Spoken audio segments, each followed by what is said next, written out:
আসসালামু আলাইকুম প্রিয় বন্ধুগণ। বাংলাদেশের কিছু কচুক্ষেতি সাংবাদিক তারা উস্কানিমূলক বক্তব্য দিয়ে এবং বিভিন্ন ধরনের বিভ্রান্তিকর তথ্য ছড়িয়ে বাংলাদেশকে এক অস্থিতিশীল পরিস্থিতির দিকে ঠেলে দিতে চায়। বাংলাদেশকে যেন আগামী জাতীয় নির্বাচন যেন না হয় সেজন্য এক গভীর ষড়যন্ত্রে নিমজ্জিত রয়েছে। যারা ওসমান হাদির জানাজাতে অংশগ্রহণ করবেন, আমি সকলের উদ্দেশ্যে আহ্বান জানাচ্ছি, আপনারা কোনো প্রকার কোনো ভাঙচুর, জ্বালাও পোড়াও, কোনো উস্কানিমূলক কর্মকাণ্ডের সাথে আপনারা জড়াবেন না। যদি কেউ জড়ায় অবশ্যই তাকে আপনারা ধরে আইনের কাছে সোপর্দ করবেন। আপনারা কোনো ভাঙচুর কোনো কিছুতে যাবেন না, কোনো উস্কানিতে পা দিবেন না। এই ষড়যন্ত্রকারীরা ভারতের এজেন্ট হিসাবে কাজ করতেছে, যেন বাংলাদেশে কোনো প্রকার কোনো সহিংসতায় ছড়িয়ে তারা বিদেশের কাছে, বিভিন্ন রাষ্ট্রের কাছে বাংলাদেশকে একটি খারাপ রাষ্ট্রে পরিণত করার, খারাপ রাষ্ট্র হিসাবে পৃথিবীর মিডিয়ার কাছে বাংলাদেশকে প্রচলিত এই যে ভারতীয় দালাল মিডিয়া, তারা বাংলাদেশের ভাবমূর্তিকে নষ্ট করার জন্য এক গভীর ষড়যন্ত্রে নিমজ্জিত রয়েছে। এই জুলকারনাইন সাহের প্রায় সময় মিথ্যা এবং ভুল তথ্য, কচুক্ষেতির তথ্য দিয়ে, এই সমস্ত তথ্য দিয়ে তারা বাংলাদেশের মানুষকে এক প্রকার বিভ্রান্তিতে ফেলে দিচ্ছে। তাদের উস্কানিতে পা দিবেন না, কোনো বিপ্লবী সরকার নয়। আগামী জাতীয় নির্বাচনকে বানচাল করার জন্য বিপ্লবী সরকারের উস্কানি দিয়ে বাংলাদেশকে একটা অস্থিতিশীল পরিস্থিতির দিকে ঠেলে দেওয়ার জন্য এক গভীর ষড়যন্ত্রে নিমজ্জিত রয়েছে তারা। আমি বলবো, যারা দেশপ্রেমিক নাগরিক, বাংলাদেশের দেশপ্রেমিক, যারা হাদিকে ভালোবাসেন, অবশ্যই আপনারা কোনো উস্কানিতে পা দিবেন না এবং সকল প্রকার উস্কানি থেকে বিরত থাকার সর্বাত্মক চেষ্টা করবেন। এবং কেউ যদি কোনো উস্কানিমূলক কোনো কর্মকাণ্ড করার চেষ্টা করে তাকে ধরে অবশ্যই আইনের কাছে সোপর্দ করবেন।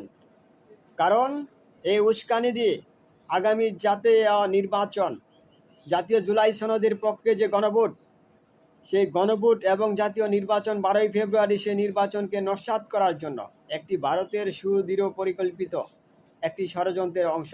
অতএব আপনারা সেই ষড়যন্ত্রের অংশের মধ্যে আপনারা কেউ পা বাড়াবেন না। আপনারা সেই ষড়যন্ত্রের অংশের মধ্যে আপনারা কেউ কোনো প্রকার কোনো উস্কানিতে আপনারা পা দিবেন না, হাত বাড়াবেন না। যদি কেউ কোনো উস্কানিমূলক কর্মকাণ্ড করার চেষ্টা করে আপনারা তাকে ধরে পুলিশের কাছে, আইনের কাছে দিয়ে দিন। কেউ নিজের হাতে কোনো আইন তুলে নেবেন না। যে অপরাধ করেছে অবশ্যই তাদের অপরাধের বিচার হবে। তবে ভারতীয় দালাল 3 জন উপদেষ্টাকে অবশ্যই অবিলম্বে পদত্যাগ করতে হবে, এটাই আমাদের দাবি। কারণ এই আইন উপদেষ্টা, পররাষ্ট্র উপদেষ্টা এবং স্বরাষ্ট্র উপদেষ্টা, তাদের গাফিলতির কারণে তারা ইচ্ছা করেই এই সমস্ত হত্যাকাণ্ড ঘটিয়েছে। যদি তারা সে ঘটার সুযোগ না দিত, কখনোই ওসমান হাদিকে গুলি করে এভাবে হত্যা করতে পারতো না। অতএব কষ্ট আমরা পেয়েছি, আমাদের দেশকে আমরা ভালোবাসি, তাই আমরা কোনো উস্কানিতে পা দিব না।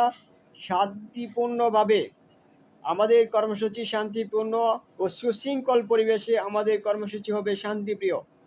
সেই কর্মসূচির মধ্য থেকে কেউ কোনো উস্কানিতে পা দিবেন না এবং শান্তিপূর্ণভাবে সে 3 জন উপদেষ্টাকে পদত্যাগ করতে হবে।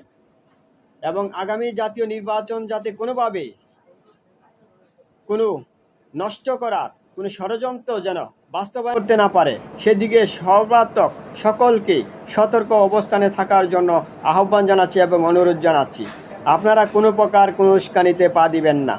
যারা বিপ্লবী সরকারের কথা বলছে, এটা একটি নতুন ফাঁদ, একটি নতুন ষড়যন্ত্র, যেন 14ই ফেব্রুয়ারি যেন বাংলাদেশে কোনো জাতীয় নির্বাচন হতে না পারে, এটাই একটা ভারতীয় ষড়যন্ত্রের অংশ। অতএব আপনারা তা থেকে সতর্ক অবস্থানে থাকার জন্য অনুরোধ জানাচ্ছি। আপনারা কোনো প্রকার কোনো উস্কানিতে আপনারা পা দিবেন না। জানাজায় যারাই অংশগ্রহণ করবেন, যত প্রকার কোনো উস্কানি দিক, আপনারা কোনো প্রকার উস্কানিতে আপনারা পা দিবেন না। এবং যদি কেউ উস্কানিমূলক কর্মকাণ্ড করার চেষ্টা করে তাদেরকে ধরে পুলিশের কাছে আপনারা হস্তান্তর করুন। এবং যত প্রকার ষড়যন্ত্র আছে সেই সমস্ত ষড়যন্ত্র থেকে নিজেরা সতর্ক অবস্থানে থাকবেন এবং শান্তিপূর্ণভাবে আপনারা জানাজায় অংশগ্রহণ করবেন। কোনো প্রকার কোনো উস্কানিমূলক কর্মকাণ্ডের সাথে অংশগ্রহণ করবেন না।